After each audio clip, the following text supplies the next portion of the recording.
Moving into our weather, we're tracking our disturbance just south of our coastline, actually pretty far south with the center of it of our coastline, but spreading in some rain, some very welcome and very needed rain to southeast Louisiana. This is potential Tropical Cyclone 9, that really wordy designation that the National Hurricane Center started using a few years ago to designate something that's expected to form soon, although it hasn't yet, and then will be affecting a coastline at some point, so some land areas affected. And in this case, it's extreme South Texas, which might be getting a tropical storm. Looks like a low-end tropical storm, not a huge increase in intensity or organization expected, but that would be sometime tomorrow morning. If it does form, it would get the name either Harold or Idalia, it looks like, depending on whether another system farther out in the Atlantic forms before it.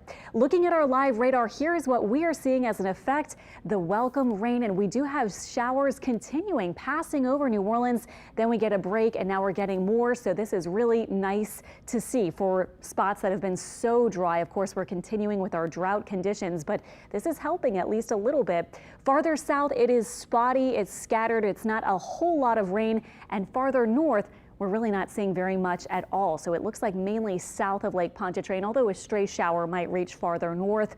Not looking for a whole lot of rain the farther north you go. But again, some welcome rain here and also a welcome breeze. Our winds coming in from the east up to 20 miles per hour, and the gusts in the yellow numbers are showing up to 25 to 30 or so mile per hour gusts. So helping with the heat a little bit today, as well as those clouds.